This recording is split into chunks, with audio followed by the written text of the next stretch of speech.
Olá, sejam bem-vindos a mais um episódio do podcast Despertando Insights. Nós somos André Merino, Cristiano Mantovanini e Roger Silva. E hoje nós temos o prazer de receber uma convidada muito mais que especial, Marcela Luz. Marcela, se apresente para os que estão nos ouvindo e seja bem-vinda. Olá, obrigada. Que delícia pelo mais do que especial. Obrigada pelo convite, meninos. Estou aqui para a gente bater um papo bem gostoso. Que bacana. Então fala pra gente um pouquinho do teu trabalho, tua área de atuação, seus projetos, por favor. Ok, vamos lá. Eu estou nessa área de treinamento e desenvolvimento já desde o ano 2000, oficialmente. Então eu tenho aí 20 anos de estrada em treinamento e desenvolvimento. Trabalhei tanto em empresas, tanto no ramo corporativo, mas a maior parte do tempo foi em consultorias, né? E aí, dentro de consultorias, passei por diversas das bastante conhecidas. Então, trabalhei com a Eagles Flight, onde a gente trabalhava com jogos corporativos. Trabalhei no Lab SSJ, trabalhei quando era Lab, né? Áureos tempos do Lab SSJ. Trabalhei com a ACAD, Academia da Estratégia, trabalhei com o Alessandro Saad, na Education Store, e agora já faz, na Integração Escola de Negócios, e agora já faz 4 anos que eu estou na Across, né?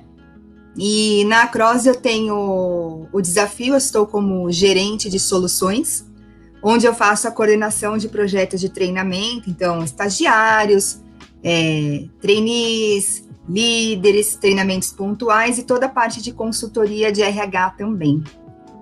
Que bacana, Marcela. E você me falou algo aí que me chamou muito a atenção, o uso de jogos nos treinamentos, né? A gente tem percebido uma mudança muito grande no perfil, devido à mudança de gerações, né? As gerações mais conectadas, aquelas gerações que elas não são muito focadas em conceitos e livros, né? Elas querem mais ação, mais atividade. E como é que você está enxergando, até porque você tem essa vivência, né, no dia a dia, essa ascensão do uso de jogos em treinamentos? A gente é cada vez mais desafiado, né? Porque o cliente, quando ele chega com a demanda, ele já chega com um briefing falando, mas eu não quero muita teoria, eu não quero nada muito acadêmico, né?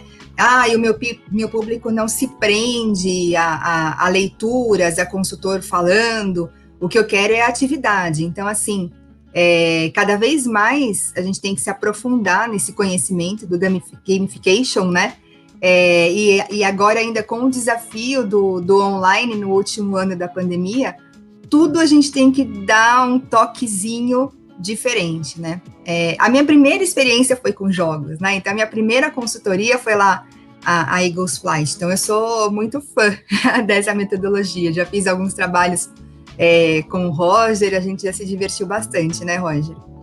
Eu entendo que cada vez mais esse mercado ele vai se abrir. Lá atrás, todo mundo pensava, né? Imagina, treinamento vai ser sempre presencial, sala de aula, e imaginava aquela salinha, né? Sala professor e os aluninhos sentados. Eu mesma era uma pessoa que não acreditava muito no online. Eu acreditava nos jogos, nas vivências, estávamos todos em sala de aula, e isso para mim era verdade absoluta. E aí, do dia para a noite, tudo mudou, né? Então, até os jogos que a gente estava preparado para fazer em sala de aula, às vezes grandes tabuleiros, grandes equipes, hoje em dia também trazendo tudo pro online, é um grande desafio. Não, e é bacana ouvir você falar isso, porque eu também dou aula em universidade, né, em graduação e pós-graduação. E eu sempre tive o costume de usar gamification, né? Começamos com o Kahoot lá atrás, né? Foi um dos primeiros assim que a gente começou a usar.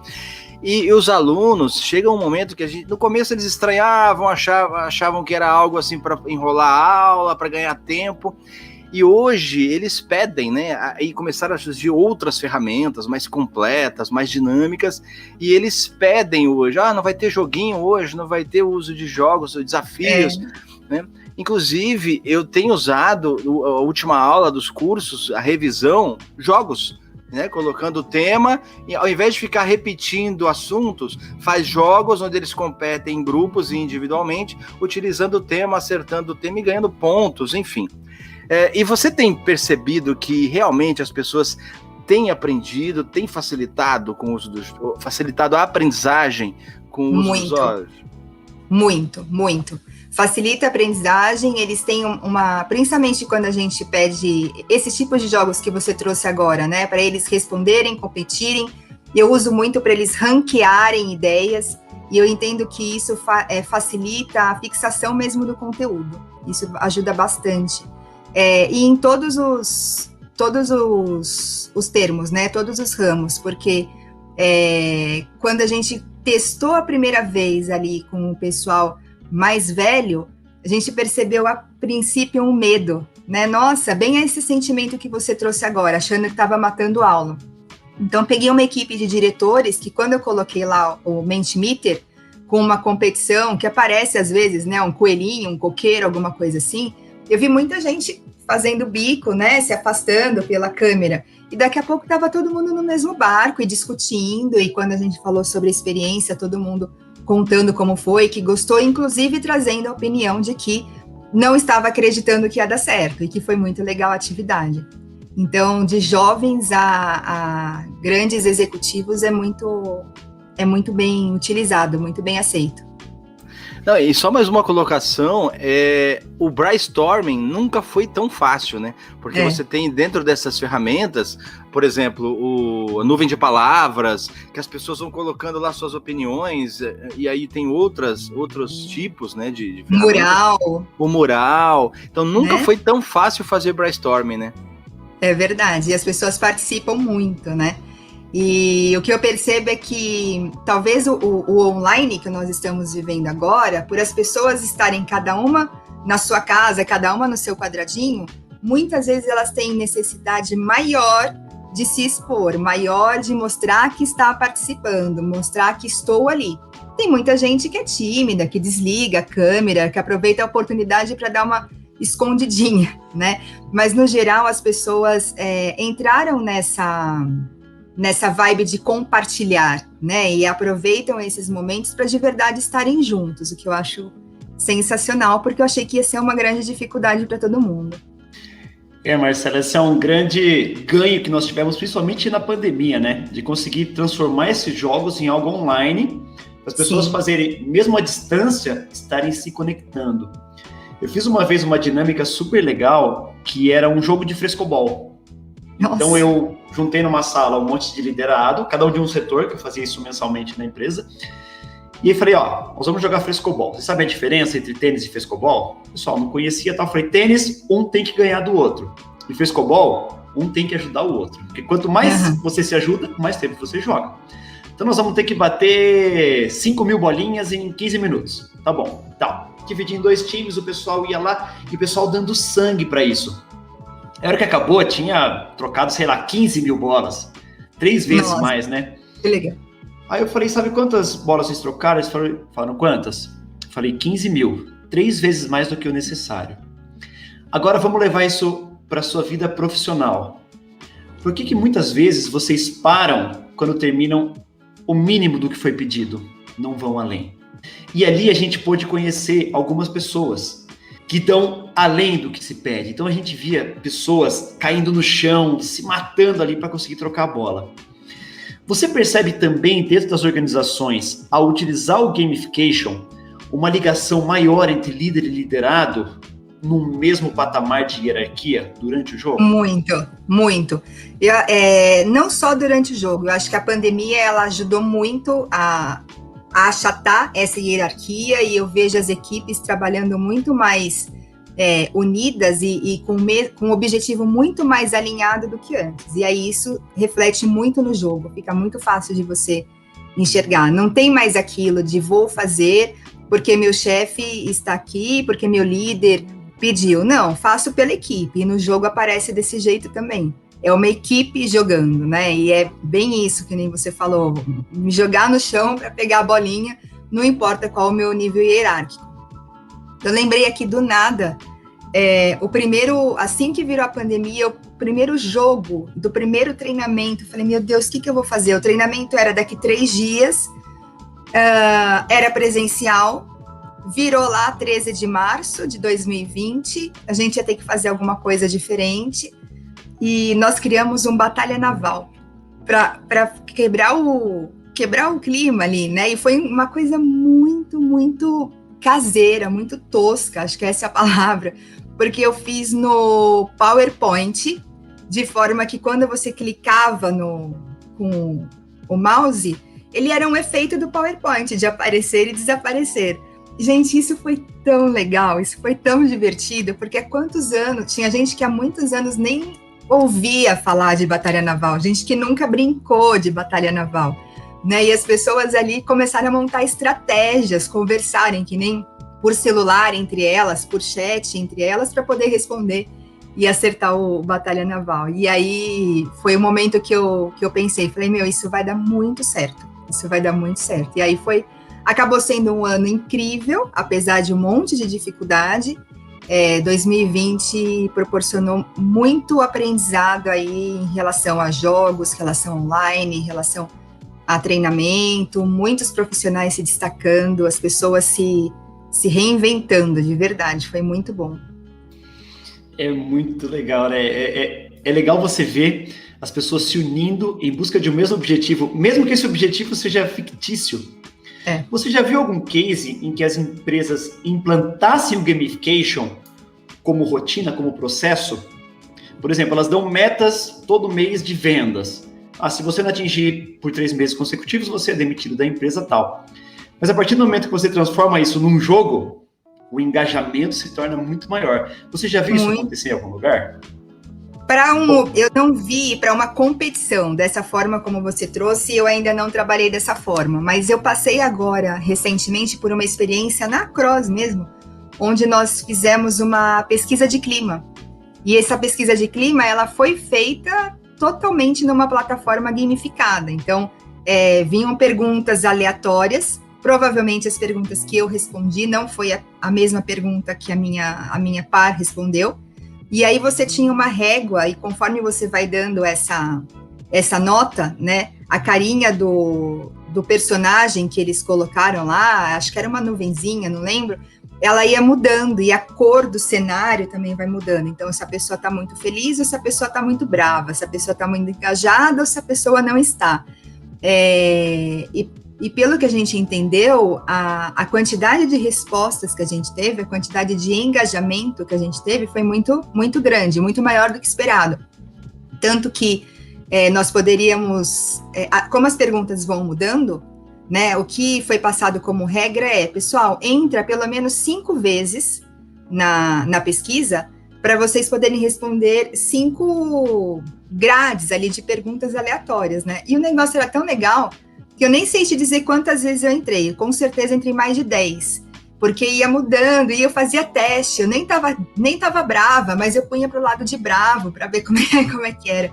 Então, eu acho que isso acabou virando um incentivo, que de verdade são respostas importantes, né, estratégicas para a empresa, e de uma forma totalmente gamificada, e que todo mundo gostou muito. Isso é muito bacana, né, Marcela? Toda essa experiência nova, a gente tem acompanhado. Para quem está acostumado com o trabalho presencial, né, você sentir o calor humano, até a própria resposta das pessoas com a atividade, essa transição para o digital foi bastante complicada. A gente acredita que talvez o modelo híbrido agora vai ser mais funcional, né? Tanto presencial como na internet. E a gente percebeu que as pessoas procuraram muito cursos online durante esse tempo, né? As pessoas reclamavam, eu não tenho tempo para isso, não tenho tempo para aquilo. Aí na hora que teve tempo, muita gente não fez nada. Então faltava até uma disciplina melhor em relação a isso, né? Em termos desses cursos, dessas oportunidades online, como a gente encontrar quais são aqueles que realmente vão trazer algo positivo para a gente? Porque a gente sabe que tem muita coisa no mercado aí que não serve para nada, né? As pessoas acham que sabe alguma coisa, jogam um curso lá, um preço mínimo, barato, e as pessoas fazem e não trazem um conteúdo, né? Como identificar quais realmente são os que são interessantes e importantes para a gente? Acho que acima de tudo fazer um planejamento, né? Traçar qual que é o seu objetivo, curto, médio, longo prazo. Pensando em pandemia, eu investiria naquilo que a curto prazo eu quero alcançar. E temas, eu acho que é difícil eu te falar de temas porque cada um, né, tem uma especialidade diferente. Mas é uma questão de planejamento para você poder escolher. Eu confio mais em nomes que eu já ouvi falar, né? Eu procuro pesquisar quem já fez esse curso, quem não fez. Tem muita empresa boa e renomada lançando, abrindo, né, cursos gratuitos. Então, não necessariamente aquele conteúdo que é pago é o conteúdo melhor para você. Então, colocar numa lista de prioridade, antes de tudo, realmente pesquisar, né? Logo que começou a pandemia, eu vi muita gente fazer milhões de inscrição e depois não conseguia fazer uma sequer, né? Me inscrevi nisso, me inscrevi naquilo, e era até bonito você falar nas reuniões, eu estou inscrita nisso, naquilo, mas e aí? Na hora de compartilhar o conhecimento com a equipe, e aí, você fez o curso? Não fiz, né? Até porque a minha rotina me engoliu, então ficou muito difícil. Então, a pandemia, ela abriu essa porta para você fazer um monte de curso, mas ela colocou lá como pré-requisito que você faça um planejamento, não só um planejamento do seu dia, mas um planejamento da sua carreira, para que você consiga ter a oportunidade aí de fazer os cursos. Então, para você ter uma ideia, assim, dos mais variados, para quem quer desenhar, a Faber-Castell abriu lá todos os cursos deles para você aprender a desenhar. Poxa, eu mesmo me inscrevi em vários. Falei, que legal, vou fazer um monte de curso de desenho, sou apaixonada por arte. Mas e aí? E quais são as outras competências que eu preciso me desenvolver, né? A gente tem aí uma lista de soft skills que estão sendo requeridas a todo momento. Será que nesse momento o desenho, apesar de ser a Faber-Castell, é o mais importante para mim? Né? Então, colocar aí numa lista de prioridades para você poder escolher o profissional e o curso que você quer fazer. Bacana isso. A gente tem batido bastante nessa tecla, né? Principalmente para a nova geração, né? Que está começando, para a gente incentivá-los nessa parte de continuar estudando sempre, né? Tal do lifelong learning. A nova geração tem uma facilidade maior, né, em absorver informação, está mais ávida em também querer saber das coisas, né? Como que você pensa sobre isso, sobre o estudo contínuo, um aperfeiçoamento constante? Isso é muito do que eu prego, né, na verdade. Porque quando a gente está lidando principalmente com jovens, como você falou, essa nova geração, nós precisamos reforçar o protagonismo, né? E o protagonismo, para você sair à frente em algumas situações, você tem que buscar o aprendizado contínuo, né? Não tem como mais, no mundo dinâmico que a gente vive, estacionar ali numa teoria, em um conceito, né? Sem você testar, sem você aplicar. E isso a gente traz, principalmente na consultoria que eu estou agora, a gente traz isso para todos os treinamentos. Então, treinamento, ele não é mais estanque, né? Não é só aquele momento que você tem em sala de aula. A gente começa a plantar essa sementinha de que ele tem que ser contínuo já lá no convite. Então, a gente já faz um convite onde instiga que a pessoa vá pesquisar, depois manda um pre-work, aí tem o treinamento, aí a gente coloca uma atividade, principalmente as ferramentas que a gente acabou de falar, Mentimeter, Kahoot, nuvem de palavras, etc. Depois de um tempo, você vai lá, coloca um push-up meeting com eles e faz eles trazerem mais informações sobre o que eles colocaram já em prática, faz um outro encontro. Então, os próprios treinamentos, programas de treinamento, já estão incentivando que o jovem tenha essa característica de não parar, de continuar, porque ele vai ser cobrado, não só pela empresa, mas pela vida, né? É o que a gente passa todos os dias. O mundo não para para você aprender. O mundo Exatamente. Não para você aprender. A gente fala muito isso dentro dos treinamentos. Os colaboradores têm que acompanhar o ritmo, porque hoje em dia, com a tecnologia, as coisas estão vindo muito rápidas e cada vez melhores. Então, o avanço está sendo muito grande. E as pessoas, os mais antigos que a gente percebe, quando chega naquela zona de conforto, se acomoda tanto que essa zona de conforto vira uma inércia. A zona de conforto é importante para você se sentir bem, para você se sentir confiante, mas a gente tem sempre que dar um passo a mais e ampliar essa zona de conforto para a gente aumentar os nossos conhecimentos. E a geração mais nova aí vem com um pique diferente, bacana, né? Mas em contrapartida, como que a gente consegue trabalhar a parte da saúde mental? A gente sabe que muitas pessoas têm dificuldade, isso está sobrecarregando muitas pessoas, né? Ficar muito tempo dentro de casa, não conseguir sair, interagir, participar de vivências, né? Que é muito importante também, ver como que o outro se porta dentro de determinada situação. Como que a gente trabalha a saúde mental durante esse período? Isso é um desafio, né? E acho que nunca foi tão falado de saúde mental como ultimamente, né? Se você coloca lá uma busca rápida, você encontra não só um monte de gente dando palpite de como você manter a saúde mental, mas pesquisas, né, do quanto que o brasileiro, principalmente, piorou em relação à saúde mental, número de pessoas depressivas, número de pessoas ansiosas. O Brasil está aí no pico, né, de um ranking triste de pessoas que estão com a saúde mental muito, muito afetadas, né. Eu acho que tudo tem muito a ver com a qualidade, né, das emoções, com a qualidade do pensamento, porque o que você sabe, né? O seu nível de energia, ele varia, ele está diretamente ligado às suas emoções, né? A emoção é aquela forma automática que você tem de lidar com os estímulos externos. Então, quando eu vejo uma notícia triste no jornal, quando eu recebo uma mensagem no meu WhatsApp, aquilo que eu sinto ali na hora é a minha emoção, é a forma que eu lidei com aquilo. Então, se eu fiquei triste, se eu fiquei com raiva, se eu falei um palavrão, essa é a minha forma de expressar a minha emoção.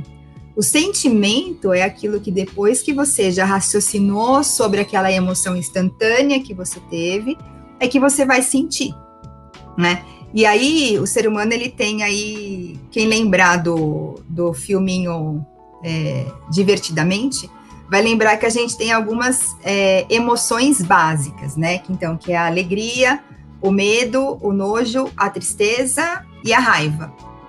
Se você for pensar, desses 5, poxa, 4 deles são sentimentos que se você for analisar, eles são desgastantes pra gente, né? Então eu tenho a alegria, que é legal, mas poxa, Marcela, eu tenho medo, eu tenho nojo, a raiva e a tristeza. Todos esses aqui me desestabilizam. Mas como que eu posso, né, utilizar todos esses a meu favor? Então, vem muito o que a gente está ouvindo falar o tempo todo sobre inteligência emocional, né? Então, assim, como é que eu lido com essas emoções que vêm rapidamente à tona para que eu tenha um sentimento positivo que fique, né, que continue comigo? E aí a gente fala de diversas técnicas, né? Então, vamos trabalhar com respiração, vamos trabalhar com mindfulness, vamos trabalhar, enfim, tem um monte de técnica. Mas o que acontece? Como a gente já sabe, né? O ser humano, imagina o ser humano uma pirâmide, né? Lá a pontinha dele, lá em cima, é a razão. Todo o resto é emoção, né? Todo ser humano é um pouquinho assim razão e o resto é emoção. E a vida cobra, né? Então não importa se eu tô triste, no dia seguinte eu tenho minhas entregas para fazer, não importa se eu tô com medo, com pânico por causa da pandemia, eu tenho que continuar com os estudos dos meus filhos. Então, assim, a vida te cobra que você esteja bem, porque de verdade as pessoas tendem a perguntar se você está bem, mas não quer de verdade saber, fica meio no automático, né?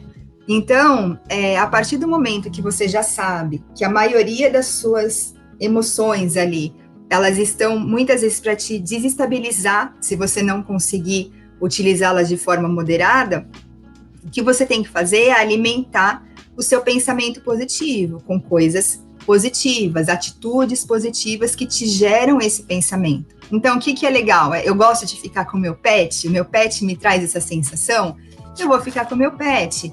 Eu gosto de dançar, eu vou dançar. Por mais que seja um tempinho assim, né? Porque o ser humano, além de ser essa mal distribuição que eu acabei de falar de emoção e razão, né? O sentimento negativo, ele tende a permanecer mais tempo e ser mais intenso do que o pensamento e o sentimento positivo, né? Então, quer dizer, poxa, já não tá fácil, né? Eu tô no meio de uma pandemia, e eu tô isolado, né? Eu tô passando por um monte de dificuldade, e ainda você vem me falar que eu gosto mais de ficar triste do que de ficar feliz? Infelizmente, o ser humano faz isso. Então, a gente tem que intensificar esse pouquinho de positividade, de energias positivas que a gente tem aí para ficar bem. Marcela, isso é sensacional, porque eu penso exatamente assim. O que a gente tem acompanhado nos nossos processos, ou de mentoria, ou de coaching, que as pessoas estão no meio do trabalho inseguras, né, primeiro, estão com medo, esse negócio de gestão à distância, gestão remota, como é que vai funcionar, né? Você falou bem claro isso, as pessoas querem se mostrar, querem aparecer, querem, eu estou fazendo, hein? Eu estou me inscrevendo em vários cursos, então vai pela empolgação, depois acaba não tendo tempo para fazer e acaba não tendo esse planejamento que é imprescindível que tenha, né? A disciplina é muito importante. Você tocou num ponto que eu gosto muito, falar lista de prioridade, não é prioridades. A gente tem uma prioridade e a gente tem que focar nisso. Então, o que a gente percebe, as pessoas estão nessa insegurança, nesse medo, eu tenho que fazer várias coisas. Não, vamos focar. Vamos fazer uma lista do que é muito importante para mim agora, resolve essa pendência, depois passa do próximo passo e assim vai, né? Então, o que a gente tem percebido, as pessoas quando procuram a gente, ou no coaching ou na mentoria, que é essa insegurança, esse medo, essa incerteza do que vai acontecer daqui para o futuro, né? Essa semana, eu liguei para um consultor, que eu já tinha tentado alocá-lo num treinamento por diversas vezes, e eu tomei consecutivos nãos. Não dá, não quero, não posso. E aí eu falei, bem, deixa eu sair do WhatsApp e ligar para ver o que está acontecendo com essa pessoa, né? E aí perguntei, falei, olha, qual que está sendo o problema? A parceria não está legal, o valor que a gente está estipulando não é legal, por que você não está aceitando esses treinamentos nesse momento? Por uma questão simples. Enquanto eu não focar no meu plano B, ele nunca vai ser meu plano A. Sabe quando você até paralisa, não sabia nem qual que era a próxima frase? Eu falei, poxa, precisei pegar no telefone para alguém me lembrar, né, que eu tenho que ter a minha prioridade. Ok, né, o que eu quero ser, o que eu quero fazer, e o que eu estou fazendo para que isso vire de verdade a minha prioridade. E olha, essa fala dele ficou a semana inteira ecoando aqui, e várias coisas funcionando, planejando, como é que eu faço essa lista de prioridade que a gente falou. Bom, bacana, e isso que você falou agora, que vocês falaram, faz muito sentido, né? Assim como o Roger falou lá atrás um pouquinho, que as pessoas viviam pedindo tempo para poder fazer as coisas. O tempo veio de uma forma não como a gente esperava, mas ele veio. E quando as pessoas estavam com tempo, e muitas com tempo de sobra, elas se perderam dentro do seu próprio tempo, né? E aí não souberam como utilizar, é como você mesma falou, você faz inscrição em vários e você acaba não fazendo nenhum. E assim, um ponto muito importante, eu li uma matéria que nesse período, né, que a gente viveu, nunca se vendeu tantos instrumentos musicais, né? E aí eu tenho certeza que a grande maioria, de repente, acabou comprando e não aprendeu, porque também começou a se envolver com um monte de outras coisas, né? Nós temos exemplos aí de colegas que fizeram treinamentos online e 8.000 pessoas se inscreveram, e 10% só realmente estava lá ao vivo participando do treinamento. Aí você pergunta assim, e essas outras pessoas, né? Com certeza elas se inscreveram em vários outros e naquela hora tinha que escolher um e acabaram escolhendo por vários, né? E aí eu queria falar com você o seguinte, eu tenho percebido que estas pessoas que, né, pediram tempo para se cuidar, agora que algumas poucas coisas estão voltando, a gente percebe que elas estão com uma carência muito grande. E você falou de frases positivas, pensamentos positivos. Sim. A gente percebe que, principalmente nas redes sociais, o uso de frases motivacionais tem aumentado bastante. Muito. Em contrapartida, aquilo que no início, né, da pandemia, que eram as lives, que acontecia, você abria o teu Instagram, era só live. Hoje você conta nos dedos de uma mão por dia quantas lives tem, né? E eu queria que você falasse mais um pouco sobre essa questão de positividade, né? Dessa carência que as pessoas que elas estão apresentando. Porque a gente trabalhava fisicamente com as empresas, presencialmente, né, nas empresas, e as pessoas dizendo, eu não vejo a hora de ficar sozinha. Agora elas estão sentindo falta disso, né? O ser humano, né, por estrutura, por concepção, ele precisa conviver em grupo, né? Eu queria que você falasse mais sobre essa questão de pensamentos positivos e o quanto isso influencia na prática, no dia a dia das pessoas. Por favor. Muito. Eu tenho uma experiência interessante. Eu sempre fui muito focada em projetos para o trabalho, projetos para o aprendizado, e de verdade me deixei de lado por muitas vezes, né? E tirei férias de dezembro para janeiro e resolvi fazer um projeto que me ajudasse, né? E que talvez ajudasse pessoas que estão ao meu redor. E aí eu gosto muito de escrever, às vezes até mesmo de filosofar. E aí eu recebia muitas frases, assim como você falou, mensagens positivas, né? Algumas ligadas à religião, outras não, outras ligadas à gratidão, à superação e etc. E eu via o quanto essas frases me tocavam, faziam com que eu ficasse ali pensando sobre elas e às vezes tirava uma conclusão que eu falava, nossa, a solução veio a partir dessa frase, né?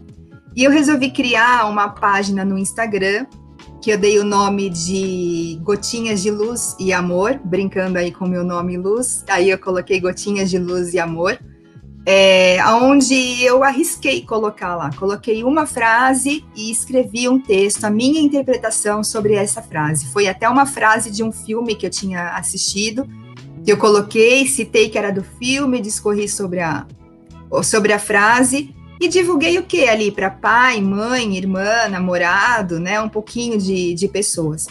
Do dia para a noite, aquela frase tinha 53 curtidas. Eu falei, ué, né? Como assim? Falei assim, bem, acho que essa hashtag que eu coloquei aqui, né? Que acho que era frases de amor, talvez, alguma coisa assim. Tem muita gente nesse lugar. Deixa eu ver. E aí eu comecei a pesquisar alguns grupos e eu vi o quanto que as pessoas curtiam de verdade essas frases. E eu comecei a fazer diariamente, me propor a fazer uma frase para mim. Então, eu lia essa frase, eu interpretava, postava e chovia curtida. Eu falei, gente, eu estou conseguindo tocar as pessoas, né? O que essas pessoas estão de verdade procurando? Bem, em 30 dias eu tinha 1.000 seguidores na minha página, em 60 dias eu tinha 2.000 seguidores. O mês de março, ele foi um mês bem complicado de trabalho para mim, eu não consegui ser tão assídua a fazer todo dia postagem, eu estava com muita coisa, então a quantidade de seguidores diminuiu, mas eu já estou chegando ali no quarto mês, né, em 3.000. Então eu percebo que quanto mais você traz a mensagem positiva, e não é liçãozinha, né, tem gente que coloca lá, faça do limão uma limonada. Tudo isso a gente já ouviu falar, né? Mas o que é de verdade faça do limão uma limonada, né? Essa interpretação, o que tem de conhecimento atrás do positivo, né? E eu recebo um monte de mensagem, nossa, mudou meu dia, era o que eu precisava ouvir, né? Da onde você tirou essa ideia? As pessoas me perguntam, da onde você tirou essa ideia? E algo que eu achei que ia ser eu sozinha ali escrevendo, acabou virando uma página onde a gente compartilha, as pessoas me chamam no direct, a gente conversa. Eu tenho outras páginas que estão repostando as minhas, então me pede permissão, posso repostar? E repostam. E não tem certo, né? Se você for olhar lá na minha página, tem frases que quem assina é a minha filha, tem 9 anos, mas é porque falou alguma coisa que me tocou, né? Que mudou. E coloco lá com uma imagem e eu percebo que isso toca as outras pessoas também. Então é uma carência, né? É a carência que as pessoas estão vivendo. E isso, muitas empresas começaram a perceber também, a necessidade da pessoa de falar, a necessidade da pessoa de de pensar sobre os seus sentimentos, e eu tenho visto programas de treinamento relacionados a isso. Então, algumas empresas estão nos procurando para fazer ciclos de palestras, mas palestras que toquem positivamente os seus funcionários. Então, tem uma empresa que eles passaram por um aperto aí, questão de perda, inclusive de liderança para o Covid, e a gente começou a fazer um circuito de palestras de acolhimento. Então, a primeira palestra, nós falamos sobre saúde mental, né, e como que as pessoas fazem para cuidar de si mesmas, e estar bem para cuidar do outro, né. A segunda, a gente falou de, sei lá, felicidade, não vou lembrar mais a ordem. Depois nós falamos de como nos reinventar, né. E essas palestras, cada vez mais vai aumentando o número de pessoas, porque um vai falando para o outro, né, justamente o que trouxe de bom, o que reverberou na sua vida, qual foi o aprendizado e ferramentas, e isso tem crescido. Então, palestras que você fala, por exemplo, sobre o luto, como que a pessoa passa, né, no luto de uma forma positiva, né, tem muita gente com experiência boa, que consegue trazer isso. Então, não só no individual, as empresas também estão se preocupando em trazer esse tipo de conteúdo para os seus funcionários. Isso tem sido fantástico. É muito bom esse mundo digital que a gente consegue dividir os nossos pensamentos e a nossa forma de vida, né? Eu acho isso muito fantástico. Eu também faço isso diariamente, eu posto minhas dicas do dia, que eu chamo, né? Mas não é nada bom. Eu levo para as pessoas aquilo que eu penso e a forma de vida que eu tenho. Então, passei por uma situação hoje, seja qual for, seja ela positiva ou negativa, isso vai me gerar uma frase que provavelmente vai ser postada ou amanhã ou depois. E é o que você falou, você começa a ter engajamento, porque as pessoas precisam ouvir isso, as pessoas precisam saber disso. E eu quero saber, Marcela, qual que é o seu propósito com essas frases? Porque o propósito é muito importante para a gente continuar seguindo essa linha, né? Senão daqui a pouco a gente fala, cansei de postar a frase e vou parar. E não pode, as pessoas esperam.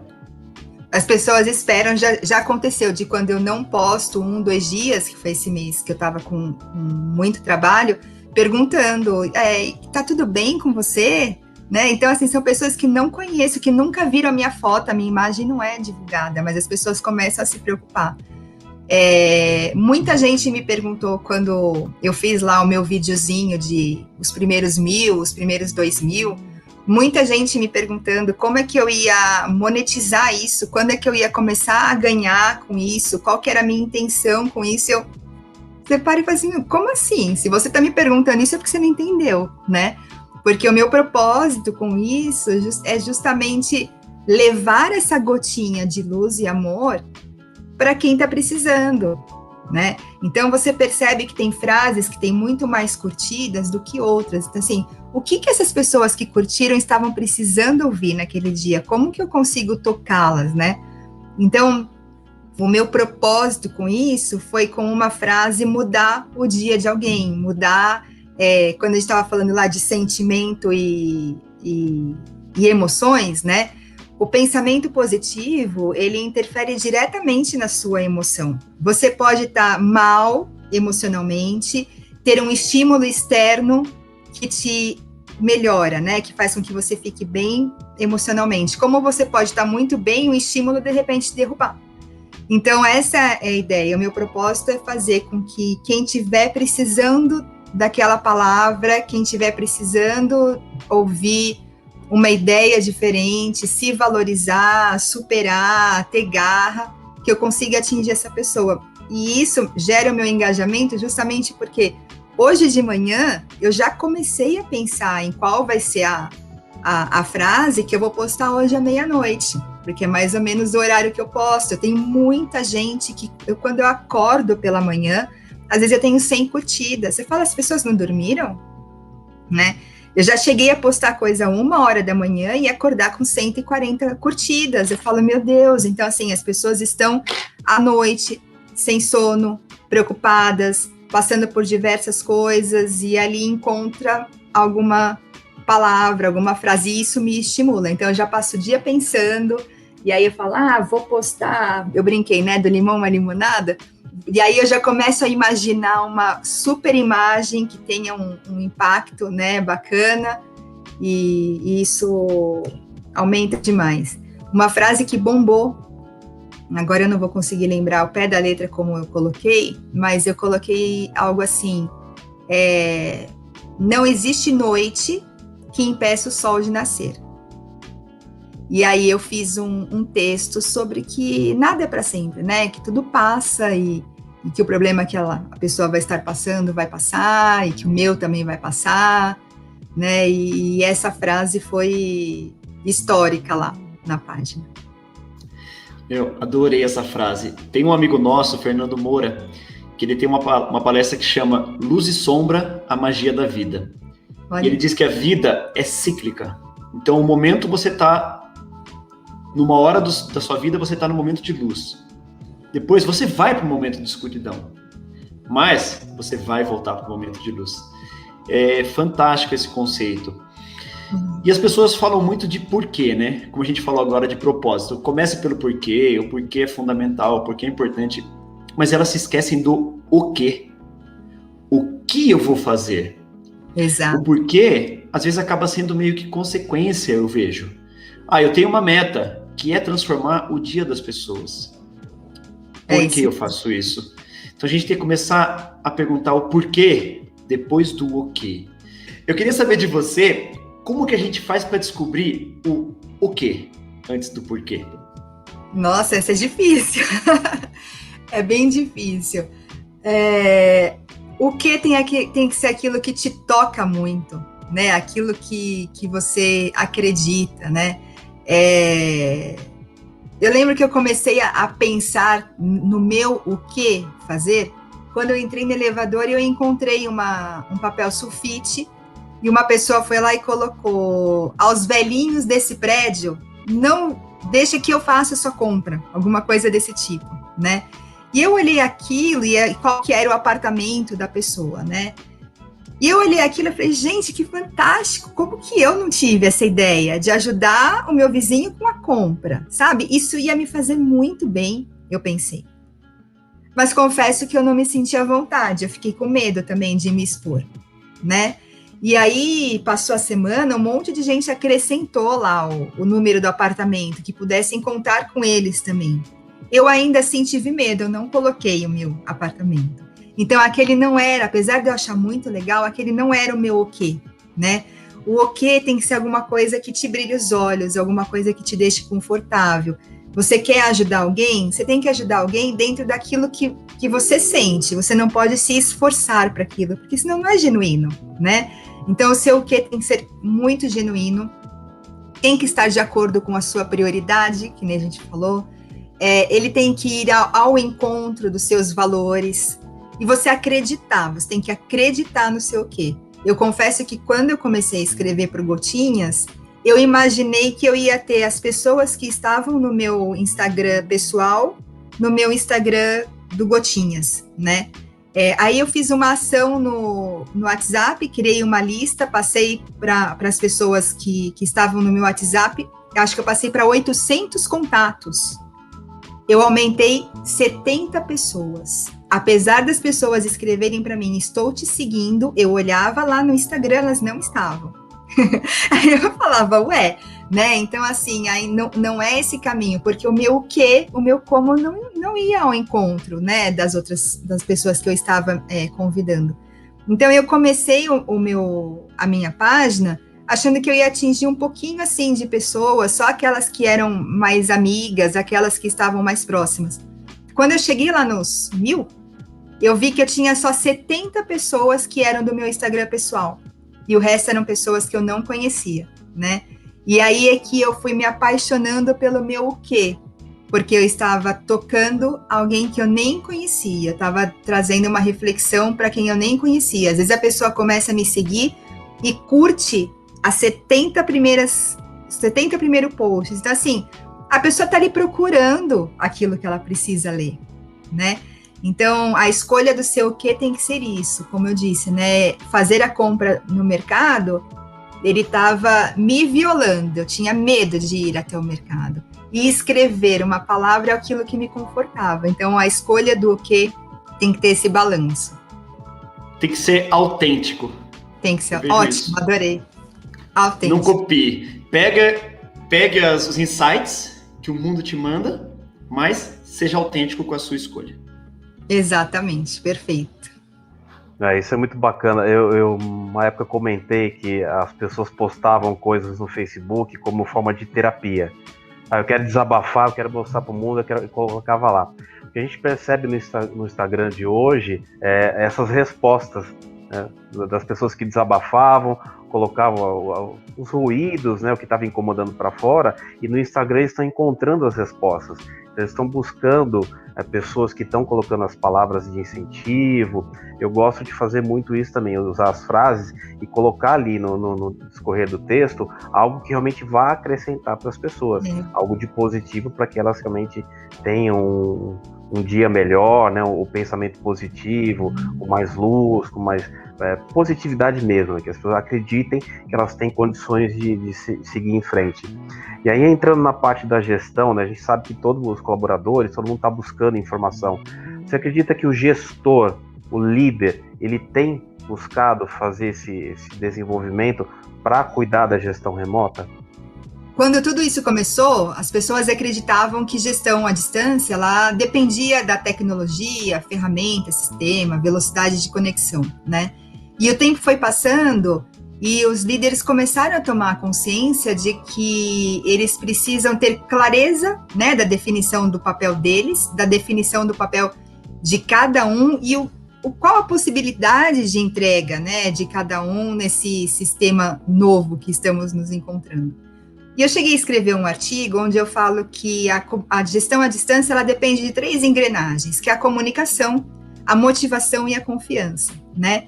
E aí, se a gente for ver aí dessas 3, 2 estão muito ligadas a isso que a gente está falando, de pensamento positivo, de estar positivo com a equipe, que é tanto a motivação como a confiança, né? Você só tem um funcionário confiante ali do outro lado quando ele é valorizado, né? Quando ele percebe que tem alguém com ele, que ele não está sozinho trabalhando no home office, né? Quando ele percebe que o gestor confia no trabalho dele, aí ele se sente também motivado. Então, são 3 engrenagens que uma depende ali da outra o tempo todo, mas um profissional de verdade motivado, que ele percebe que as habilidades dele estão sendo reconhecidas, que ele tem oportunidade de usar as habilidades, que ele tem feedbacks constantes, ele se torna um profissional positivo e motivado. E tudo isso, lógico, gira com uma engrenagem maior que a comunicação. Se o líder não mantiver essa comunicação constante e positiva e estimular essa motivação e essa confiança, as outras 2, né, não rodam. Então, eu percebo que os líderes, eles estão cada vez mais cientes desse papel, de que eles precisam acolher quem está do outro lado, né? Eu ouço os gestores falarem, para mim era mais fácil quando estava presencialmente, porque, sei lá, a Marcela falava que estava tudo bem, mas eu olhava no olhinho dela e sabia que não estava, né? E quando a gente está no remoto, você abre a câmera ali naquele momento, a Marcela acabou de passar um rímel, um batom, apertou a bochecha para ficar vermelhinha e tá ótima para falar. E eu não percebo o que tem por trás, né? Então, eu tenho visto o líder se colocando mais à disposição, estando mais próximo e motivando. Nessas palestras que eu comentei com vocês, falamos sobre felicidade, como ajudar o próximo, diversos temas que nós já tivemos. Quando a gente abre no final da palestra para as pessoas fazerem perguntas e respostas, geralmente quem fica para fazer perguntas e respostas são os líderes, né? E não é porque os líderes estão mais acostumados a falar ou não têm vergonha de aparecer, não, eles têm ali uma preocupação legítima, porque eles falam assim, tá, você falou como eu faço, né, para me manter positivo, mas me dá alguma dica do que eu posso fazer para ajudar a minha equipe. Não tem uma palestra que os líderes não deixam de aparecer para perguntar, tá, isso é para mim, mas como eu faço para fazer isso com a minha equipe? Então, isso eu percebo que está crescendo demais, essa preocupação por uso de técnicas, de ferramentas, enfim, do que eles podem fazer para estar perto de todo mundo. Isso tem sido bem legal. Como já diria Mário Sérgio Cortella, né, o elogio ao teu colaborador é a melhor maneira de você motivá-lo, né? Mesmo que ele não faça nada além da obrigação dele, mas você elogiar o comportamento dele, a postura, isso é fundamental. Eu trabalho muito nessa parte do treinamento, que é o engajamento, essa motivação, determinação, tem que ser constante, né? Então a gente realmente vai sair num mundo completamente diferente, né? E o que você fala das diferenças do digital para o presencial, a gente realmente percebe no presencial como que está o comportamento, a linguagem corporal da pessoa é importante, né? Marcela, fenomenal, sensacional. A gente queria que você deixasse a sua mensagem final e também os seus contatos para quem quiser te seguir, conhecer um pouco mais do trabalho da Marcela. Obrigada, gente. Adorei de verdade o convite, a experiência de conversar aqui com vocês. Me procurem no LinkedIn, quem tiver interesse em conversar. Então, eu estou lá como Marcela Luz. Fácil de me achar lá. Eu sou uma das primeiras quando aparece com esse nome. Quem quiser seguir o Gotinhas, então, @Gotinhas de Luz e Amor. Espero vocês lá, vamos conversar também bastante. Quem tiver frases que queira que eu divulgue, pode me passar. Eu faço repost lá também. E vamos aproveitar essa onda aí que a gente tem de pessoas buscando, né, a positividade, pessoas buscando melhorar, né? Acho que a gente vem ouvindo muito sobre o novo normal, né? Que estamos passando pelo novo normal, as empresas estão no novo normal, o que você vai fazer o novo normal? A minha opinião pessoal é que não tem, né? Não se preocupe com o novo normal, se preocupe com um novo você. Quem que você é, né? Depois de tudo isso, né? Quem que você se tornou? Né, desses milhares de cursos que você se inscreveu, o que eles trouxeram para você, né? O que você pode agregar?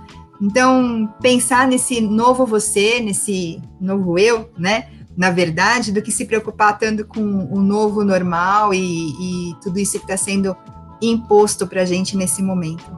Esse é o meu recadinho, tá bom? Em nome do Despertar da Excelência, agradeço a Marcela Luz pela sua participação no nosso podcast e para quem nos ouve, peço que sigam as redes sociais do Despertar da Excelência no Instagram, no Facebook, LinkedIn e YouTube. Despertando a excelência que há em você. Até a próxima!